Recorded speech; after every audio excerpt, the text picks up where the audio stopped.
Assalamualaikum warahmatullahi wabarakatuh.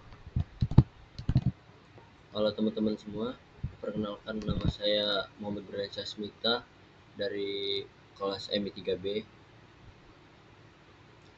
Pada kesempatan kali ini, saya akan membahas secara penting dalam mencari jaringan komputer, yaitu teori, IP, set, dan subnetting. Materi ini akan kita bahas mulai dari dasar sampai selesai. Karena IP address adalah formasi utama agar kita bisa saling komunikasi. Tanpa IP address, konektor laptop atau handphone kita tidak akan bisa terhubung. IP address atau Internet Protocol Address bisa kita ibaratkan seperti alat rumah. Kalau kita ingin mengirim surat, pasti memiliki tujuan dan sebagainya untuk sampai. Begitu juga dalam jaringan komputer, teman-teman.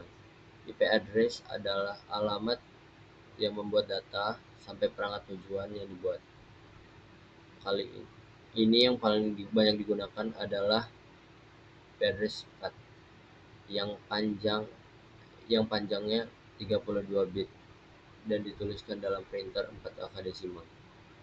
Dipisahkan dengan contohnya 192.198.1.1. IP address ini dibagi menjadi beberapa kelas. Mari kita bahas satu persatu. Pertama, ada kelas A. Kelas A adalah dari 1.0.0.0 sampai 126.255 atau 255.255. Subnet masknya dan subnet mask di call 255.0.0 atau prefix range 8 dengan SA jaringan sampai 16 juta, sekitar 16 juta Hz.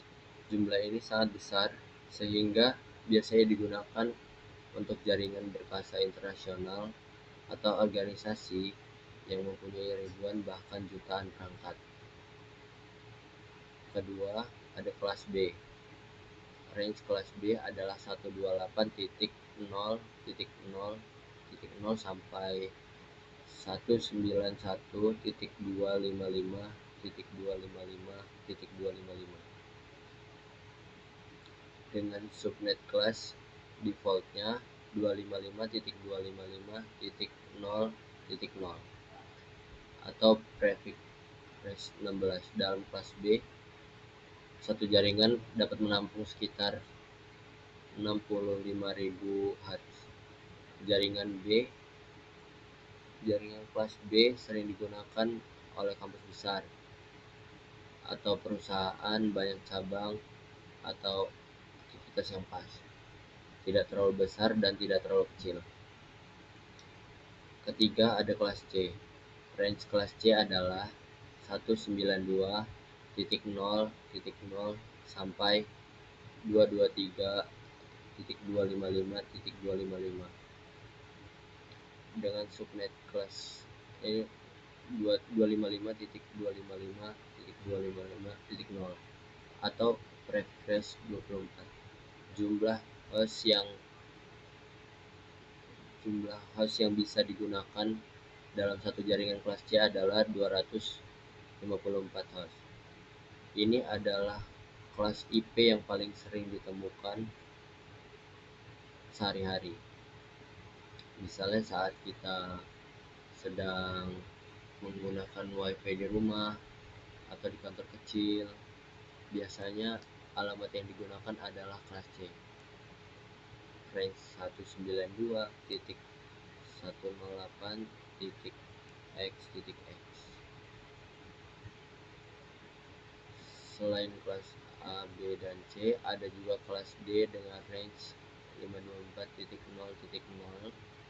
sampai 239.255.255.255. Kelas D ini tidak dipakai untuk komunikasi antar host biasa, melainkan digunakan untuk cache, pengiriman data dari satu perangkat ke banyak perangkat sekaligus. Contoh penerapannya adalah saat kita melakukan video conference atau streaming. Terakhir adalah kelas E dengan range 240.0.0 sampai 255.255.255. Kelas E ini khusus digunakan untuk eksperimen dan penelitian, bukan untuk penggunaan umum. Setelah kita paham tentang kelas IP, lanjut kita pembahasan ke CIDR, singkatan dari Cluster Intel Domain Traffic. Traffic ditulis dengan tanda garis miring diikuti dengan angka, misalnya /8 atau /16 atau /24. Angka ini menunjukkan beberapa bit yang dipakai sebagai network, misalnya dipakai untuk host. Contohnya, kalau kita punya IP address 10.0.0.0 sampai artinya 8 bit digunakan untuk network dan digunakan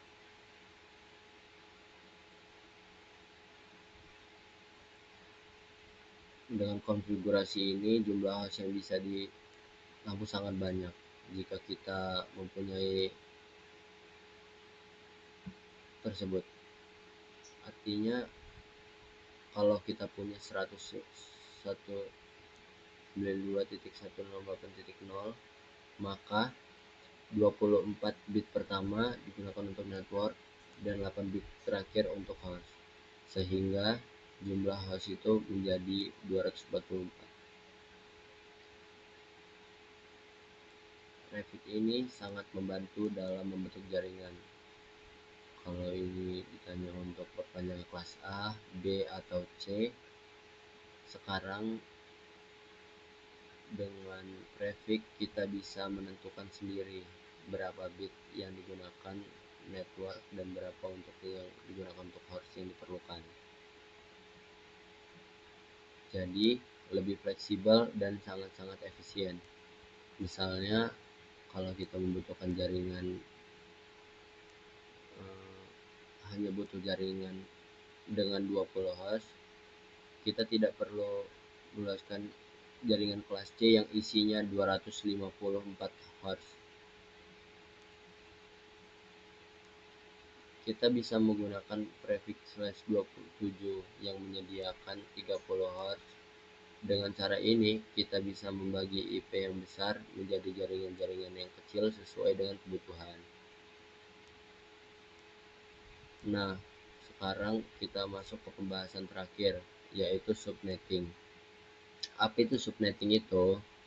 Subnetting adalah proses pemberian satu jaringan besar menjadi beberapa jaringan kecil atau subnet.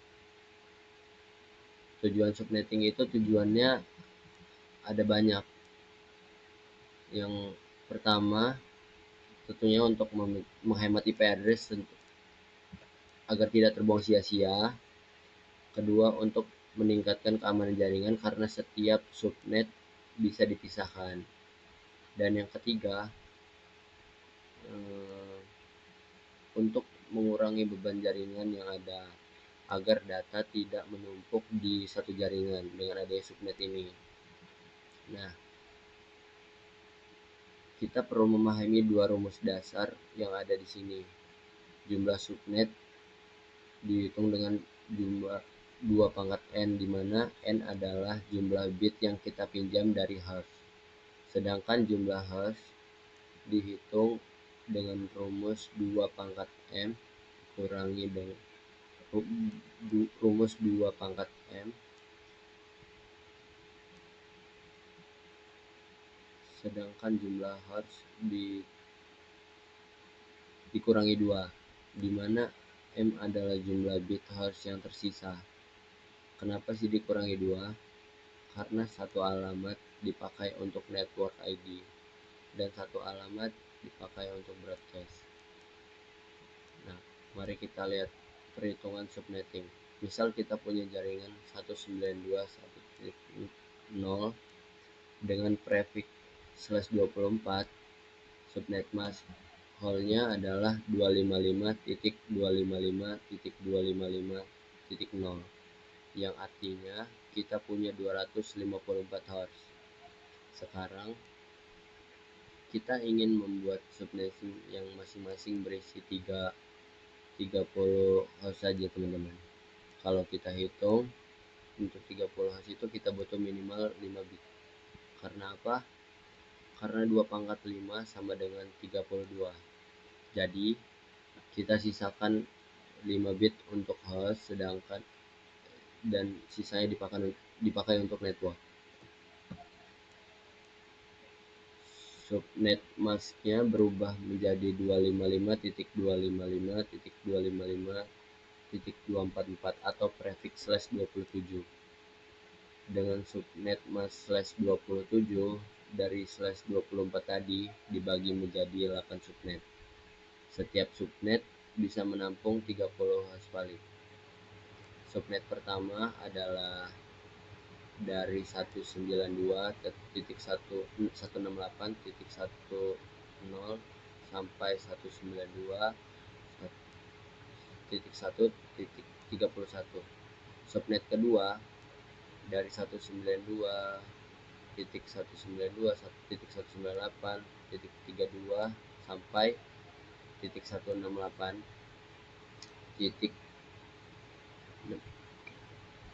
Subnet ketiga dari subnet kedua 168.64 sampai 192.168.1.95 dan seterusnya sampai subnet ke-8, yaitu dari 192.168.24.192.168.255.